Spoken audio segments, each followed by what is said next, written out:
আপনারা শুনছেন হুমায়ুন আহমেদের লেখা ময়ূরাক্ষী গল্পের দ্বিতীয় পর্ব।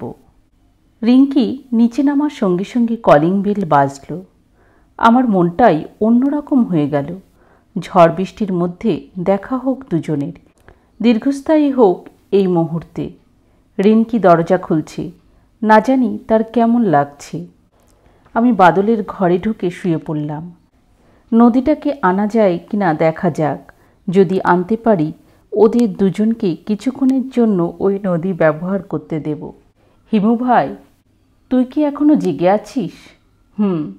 রাতে আমার ঘুম হয় না। বলিস কি? ঘুমের ওষুধ খায়, তাতেও লাভ হয় না। 10 মিলিগ্রাম করে ফ্রিজিয়াম। আজ খেয়েছিস?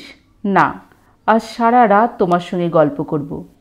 গল্প করতে ইচ্ছে করছে না। আয়, তোকে ঘুম পাড়িয়ে দিই। ঘুমোতে ইচ্ছে করছে না। আজ ঘুমিয়ে থাক, কাল গল্প করব। ঘুম আসবে না বললাম। ঘুম এনে দিচ্ছি, নাকি তুই আমার কথা বিশ্বাস করিস না? কি যে বলো, কেন বিশ্বাস করব না? তুমি যা বলো তাই হয়। বেশ, তাহলে চোখ বন্ধ কর। করলাম।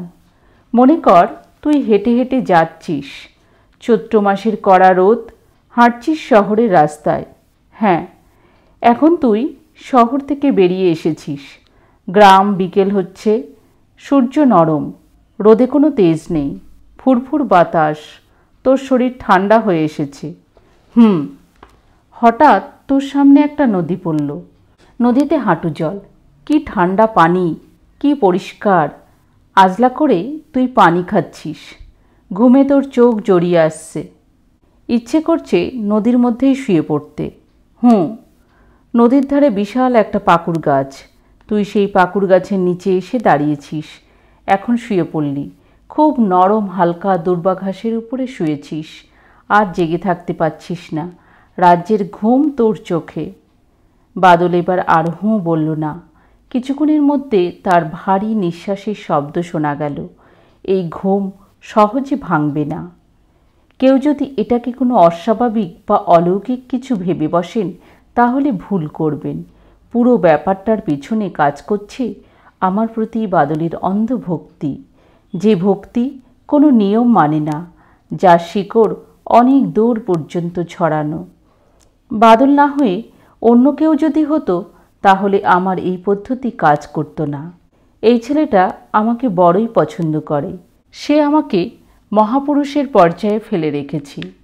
আমি মহাপুরুষ না। আমি ক্রমাগত মিথ্যা কথা বলি। অসহায় মানুষদের দুঃখ কষ্ট আমাকে মোটেই অভিভূত করে না। একবার আমি একজন ঠেলাওয়ালার গালে চড়ও দিয়েছিলাম। ঠেলাওয়ালা হঠাৎ ধাক্কা দিয়ে আমাকে রাস্তার ড্রেনে ফেলে দিয়েছিল। নোংরা পানিতে আমার সমস্ত শরীর মাখামাখি। সেই অবস্থাতেই উঠে এসে আমি তার গালে চড় বসালাম। বুড়ো ঠেলাওয়ালা বলল, ধাক্কা দিয়া না ফেললে আপনি গাড়ির তলে পড়তেন। আসলেই তাই। যেখানে আমি দাঁড়িয়েছিলাম ঠিক সেখান দিয়ে একটা পাজরো জিপ টার্ন নিল। নতুন আসা এই জিপগুলোর আচার আচরণ ট্রাকের মতো। আমি গম্ভীর গলায় বললাম, মরলে মরতাম, তাই বলে তুমি আমাকে নর্দমায় ফেলে দেবে? ঠেলাওয়ালা করুণ গলায় বলল, মাপ কইরা দেন, আর ফেলুম না। আমি আগের চেয়ে রাগী গলায় বললাম, মাপের কোনো প্রশ্নই আসে না।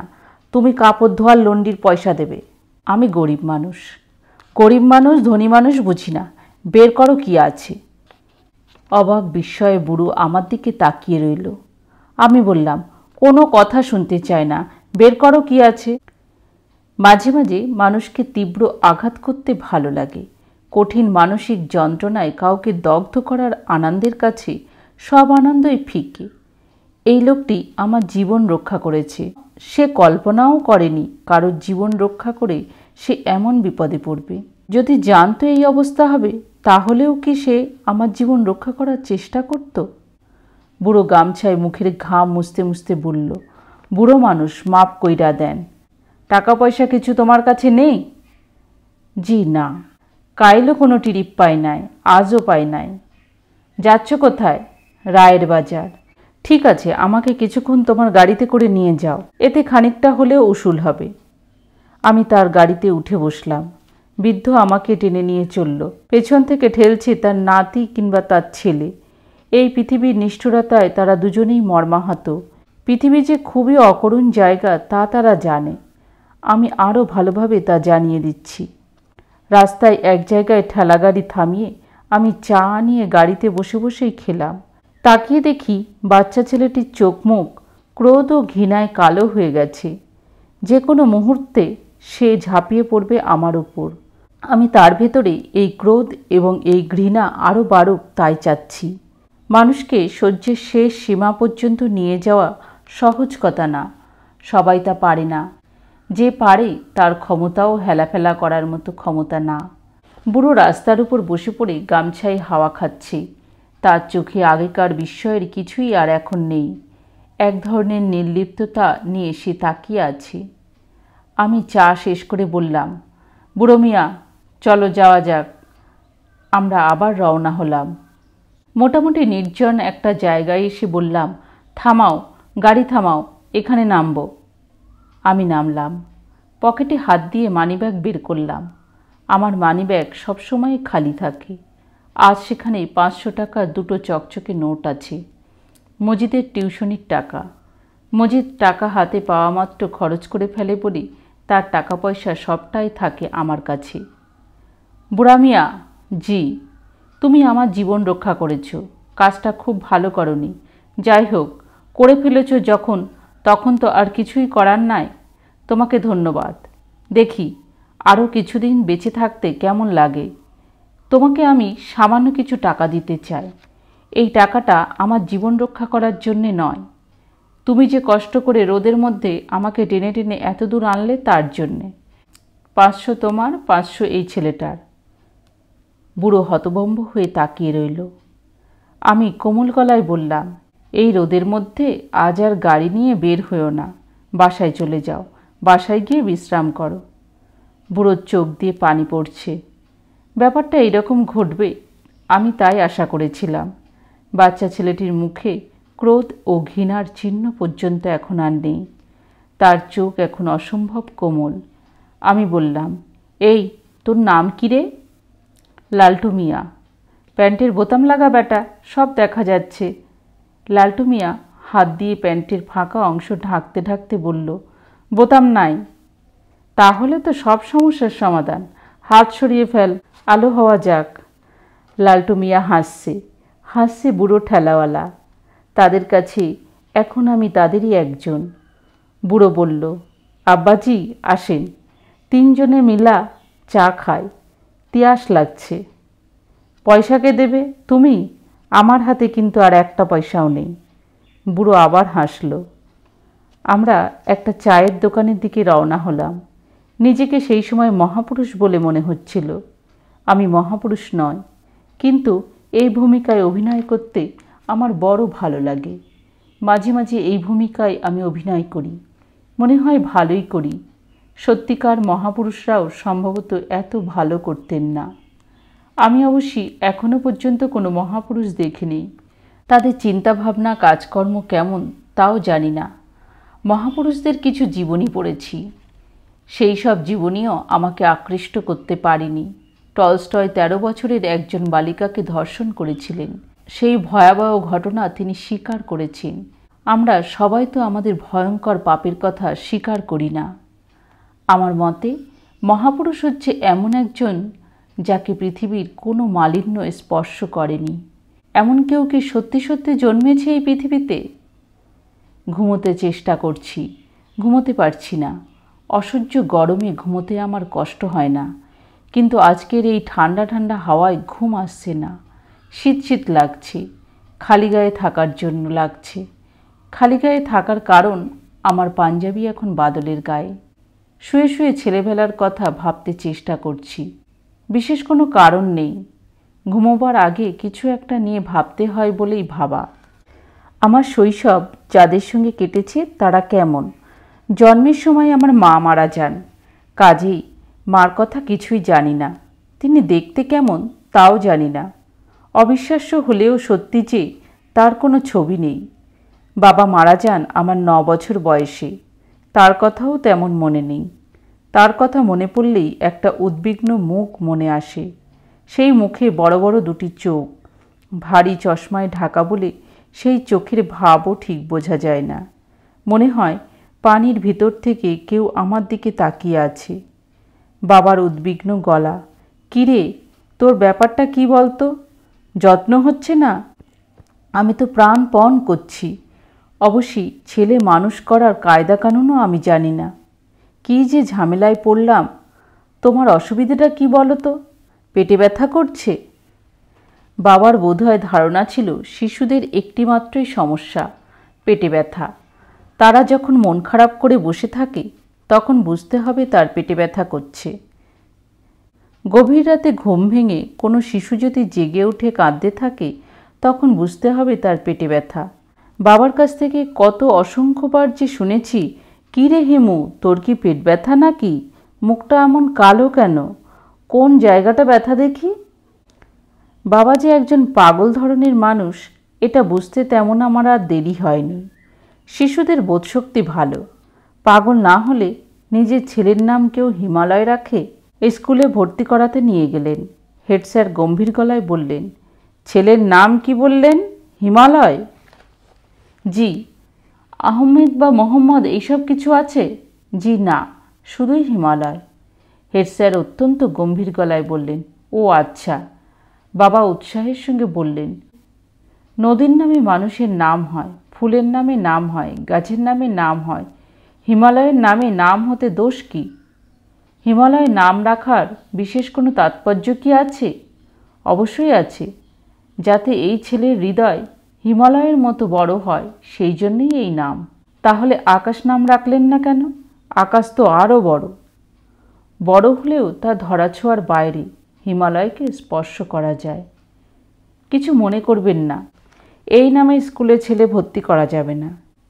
এমন কোনো আইন আছে যে হিমালয় নাম রাখলে সেই ছেলে স্কুলে ভর্তি হতে পারবে না? আইন টাইন জানি না। এই ছেলেকে আমি স্কুলে নেব না। কেন? সিট নেই। আগে তো বললেন সিট আছে, এখন নেই। শিক্ষক হয়ে মিথ্যা কথা বলছেন? তাহলে তো এখানে কিছুতেই ছাত্র ভর্তি করা উচিত নয়। মিথ্যা কথা বলা শিখবে? খুবই ভালো কথা, তাহলে এখন যান। এই দীর্ঘ কথোপকথনের কিছুই আমার মনে নেই, মনে থাকার কথাও নয়। বাবা প্রতিটি ঘটনা লিখে রেখে গেছেন বলে জানতে পারলাম। বাবার মধ্যে গবেষণাধর্মী একটা স্বভাব ছিল। অতি তুচ্ছ বিষয় নিয়ে পাতার পর পাতা পরিষ্কার অক্ষরে লিখে গেছেন। তার বিদ্যে ছিল ইন্টারমিডিয়েট পর্যন্ত।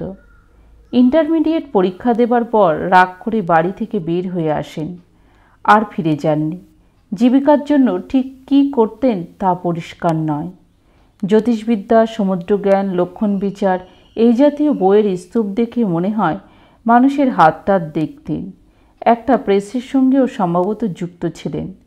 কয়েকটা নোট বইও লিখেছিলেন, নোটস অন প্রবেশিকা সমাজবিদ্যা, এইরকম একটা বই। তার পরিবারে কারোর সঙ্গেই তার কোনো যোগাযোগ ছিল না। তাদের সম্পর্কে আমি জানতে পারি বাবার মৃত্যুর পর। গুরুতর অসুস্থ অবস্থায় বাবা তার বড় বোনকে একটি চিঠি লিখে জানান যে তার মৃত্যু হলে আমাকে যেন আমার মামার বাড়ি পাঠানো হয়, এটাই তার নির্দেশ, এর অন্যথা যেন না হয়। চিঠি পাওয়ার পরপরই বাবার দিকের আত্মীয় স্বজনে আমাদের ছোট বাসা ভর্তি হয়ে যায়। আমার দাদাজানকে আমি তখনই প্রথম দেখি। সুঠাম স্বাস্থ্যের টকটকে গৌর বর্ণের একজন মানুষ। চেহারায় কোথায় যেন জমিদার জমিদার একটা ভাব আছে। তিনি আমার মরণাপন্ন বাবার হাত ধরে কাঁদো কাঁদো গলায় বললেন, আমার ভুল হয়েছে, আমি বাবা তোর কাছে ক্ষমা চাচ্ছি, যথেষ্ট পাগলামি হয়েছে, আর না। আমার বাবা দীর্ঘ নিঃশ্বাস ফেলে বললেন, আচ্ছা যাক, ক্ষমা করলাম, কিন্তু আমি চাই না আমার ছেলে আপনাদের সঙ্গে মানুষ হোক। ও যাবে তার মামাদের কাছে। তার মামারা কি আমাদের চেয়েও ভালো? না, ওরা পিশাচ শ্রেণীর। ওদের সঙ্গে থাকলে অনেক কিছু শিখবে। আমার দাদাজান এবার সত্যি সত্যি কেঁদে ফেললেন। বৃদ্ধ একজন জমিদার ধরনের মানুষ কাঁদছে, এই দৃশ্যটি সত্যি অদ্ভুত। তিনি কাঁদতে কাঁদতেই বললেন, তুই এক পাগল, তোর ছেলেটাকেও তুই পাগল বানাতে চাস? এ নিয়ে আপনার সঙ্গে কথা বলতে চাই না। আমাদের বড়লোক আত্মীয় স্বজনরা অত্যন্ত বিস্ময়ের সঙ্গে আমাদের বাসার সাজসজ্জা দেখতে থাকেন। এর ফাঁকে ফাঁকে বাবার সঙ্গে আমার দাদাজানের কিছু কথাবার্তা হলো, যেমন, ঢাকায় কতদিন ধরে আছিস? প্রায় 3 বছর। এর আগে কোথায় ছিলি? তা দিয়ে আপনার দরকার কি? তোর মা যখন অসুস্থ তখন সব খবরের কাগজে তোর ছবি ছাপিয়ে বিজ্ঞাপন দিয়েছিলাম। খবরের কাগজ আমি পড়ি না। আমার বড় ফুপু এই পর্যায়ে হাত ইশারা করে আমাকে ডাকলেন, আদুরে গলায় বললেন, খোকা, তোমার নাম কি? আমি বললাম, হিমালয়। সবাই মুখ চাওয়াচাই করতে লাগলো। দাদা দুঃখিত গলায় বললেন, ছেলের নাম কি সত্যি সত্যি হিমালয় রেখেছিস? হুঁ। বাবার সমস্ত আপত্তি অগ্রাহ্য করে তাকে বড় একটা ক্লিনিকে ভর্তি করা হলো। আপত্তি করার মতো অবস্থাও তার ছিল না, কথা প্রায় বন্ধ হয়ে গিয়েছিল। দু একটা ছোটোখাটো বাক্য বলতেও তার অসম্ভব কষ্ট হতো। তাকে বাইরে চিকিৎসার জন্য পাঠানো হবে এমন কথা শোনা যেতে লাগলো। বাবা তাদের সেই সুযোগ দিলেন না। ক্লিনিকে ভর্তি হবার 9 দিনের দিন মারা গেলেন। সজ্ঞানে মৃত্যু যাকে বলে। মৃত্যুর আগ মুহূর্তেও টনটনে জ্ঞান ছিল। আমাকে বললেন, তোমার জন্য কিছু উপদেশ লিখে রেখে গেছি, সেগুলো মন দিয়ে পড়বে। তবে লেখাটা অসম্পূর্ণ, সম্পন্ন করবার সময় হলো না। আমার দিকের কোনো আত্মীয় স্বজনের সঙ্গে কোনো যোগাযোগ রাখবে না এবং তাদের সাহায্য নেবে না। তবে 16 বছর পর তুমি যদি মনে করো আমার সিদ্ধান্ত ভুল, তখন তুমি নতুন করে সিদ্ধান্ত নিতে পারবে। এর আগে পর্যন্ত মামাদের সঙ্গে থাকবে। মনে রাখবে, তোমার মামারা পিশাচ শ্রেণীর। পিশাচ শ্রেণীর মানুষদের সংস্পর্শে না এলে মানুষের সদ্গুণ সম্পর্কে ধারণা হবে না। ডাক্তার সাহেব এই পর্যায়ে বললেন, আপনি দয়া করে চুপ করুন, ঘুমোবার চেষ্টা করুন। বাবা শীতল গলায় বললেন, প্রতিপদ শুরু হয়ে গেছে। দ্বিতীয়ায় আমার মৃত্যু হবার কথা, কাজেই আমাকে বিরক্ত করবেন না। সবচেয়ে জরুরি কথাটাই আমার ছেলেকে বলা হয়নি। শোন হিমু, কোনো রকম উচ্চাশা রাখবি না। টাকা পয়সা করতে হবে, বড় হতে হবে, এইসব নিয়ে মোটেও ভাববি না। সমস্ত কষ্টের মূলে আছে আমাদের উচ্চাশা। আমার উচ্চাশা ছিল বলে প্রথম দিকে খুবই কষ্ট পেয়েছি। শেষের দিকে উচ্চাশা ত্যাগ করতে পেরেছিলাম, তাই খানিকটা আনন্দে ছিলাম। আনন্দে থাকাটা বড় কথা, সব সময় আনন্দে থাকার চেষ্টা করবি। বাবা কথা বলতে বলতে একটু থামলেন। হঠাৎ গভীর আগ্রহ এবং বিস্ময়ের সঙ্গে চারিদিকে তাকালেন। তারপরে মৃদুস্বরে বললেন, ও আচ্ছা, তাহলে এরই নাম মৃত্যু? এটা মন্দ কি? মৃত্যু তাহলে খুব ভয়াবহ নয়? তার কিছুক্ষণের মধ্যেই বাবার মৃত্যু হলো। এরপর আমি কিছুদিন আমার দাদাজানের সঙ্গে থাকলাম। তিনি আমার প্রসঙ্গে বারবার বিস্ময় প্রকাশ করতে লাগলেন। আরে, এটা কেমন ছেলে? বাবা মরে গেল, এক ফোঁটা চোখের পানি নেই। এ তো দেখি তার বাপের চেয়েও পাগল হয়েছে। এদিকে আয়, বাপ মা মারা গেলে চোখের পানি ফেলতে হয়। আমি শীতল গলায় বললাম, আমাকে তুই তুই করে বলবেন না। তিনি চোখ বড় বড় করে আমার দিকে তাকিয়ে রইলেন। দাদাজানের বাড়িটা বিশাল। সেই বিশাল বাড়ির দোতলায় একটা ঘর আমাকে দেয়া হলো। সেই ঘরে এই বাড়ির ছেলে মেয়েদের জন্য সার্বক্ষণিক প্রাইভেট টিউটর থাকেন। তার নাম কিসমত মোল্লা। তিনি যখন শুনলেন আমি কোনো স্কুলে পড়ি না, এতদিন বাবার কাছে পড়েছি, তখন একেবারে আকাশ থেকে পড়লেন। কি পড়েছ বাবার কাছে? ইংরেজি, বাংলা, অঙ্ক, ভূগোল আর নীতিশাস্ত্র। নীতিশাস্ত্রটা কি? কোনটা ভালো, কোনটা মন্দ, কোনটা ন্যায়, কোনটা অন্যায়, এইসব। কি বলছো? কিছুই তো বুঝলাম না। যেমন ধরুন মিথ্যা। মিথ্যা বলা মন্দ, তবে আনন্দের জন্য মিথ্যা বলায় অন্যায় নেই। মিথ্যা দিয়ে আমরা সত্যকে চিনতে পারি। বলছো কি এসব? বুঝিয়ে বলো। যেমন ধরুন গল্প, উপন্যাস, এইসব মিথ্যা, কিন্তু এইসব মিথ্যা দিয়ে আমরা সত্যকে চিনতে পারি। মাস্টার সাহেব চোখ বড় বড় করে তাকিয়ে রইলেন। নিজেকে অতি দ্রুত সামলে নিয়ে বললেন, অমাবস্যা ইংরেজি কি জানো? জানি। অমাবস্যা হলো নিউ মুন। বলে নিউ মুন, কিন্তু আকাশে তখন চাঁদ থাকে না। মৃন্ময় শব্দের মানে কি? মৃন্ময় হলো মাটির তৈরি। মাস্টার সাহেব আমাদের কথাবার্তায় অত্যন্ত চমৎকৃত হলেন, কিন্তু এ বাড়ির অন্য কেউ হলো না। আমার দাদাজান ক্রমাগত ভাবতে লাগলেন, তোর বাবা ছিল পাগল, উন্মাদ। ও এইসব শিখিয়েছে, সব ভুলে যা, সব নতুন করে শিখবি। তোকে ভালো ইংরেজি স্কুলে ভর্তি করে দেবো। আর শোন, তোর নাম দিলাম চৌধুরী ইমতিয়াজ, মনে থাকবে? দাদাজান বাড়িতে ঘোষণা করে দিলেন, একে কেউ হিমালয় বা হিমু কিছুই ডাকতে পারবে না। এর নাম ইমতিয়াজ চৌধুরী, ডাকনাম টুটুল। মনে থাকবে? এই ছেলের মাথার ভিতরে এই দুটো নাম ঢুকিয়ে দিতে হবে। সারা দিন খুব কম করে হলেও একে 25 বার চৌধুরী ইমতিয়াজ এবং 25 বার টুটুল ডাকতে হবে। It is an order. প্রথম দিন স্কুল থেকে বেরিয়ে এসে দেখি ময়লা পায়জামা পাঞ্জাবির ওপর একটা কালো কোট জড়িয়ে অত্যন্ত রুগ্ন এক লোক বসার ঘরে বসে আছে। তার হাতে চকচকে নতুন একটা ছাতা, মনে হচ্ছে আজই কেনা হয়েছে। ভদ্রলোকের মুখ ভর্তি পান, স্ট্রেতে সেই পানের পিক ফেলেছে।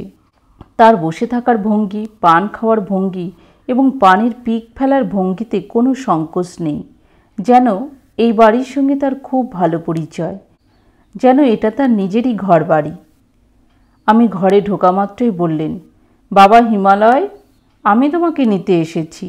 আমি তোমার বড় মামা, আমাকে সালাম করো।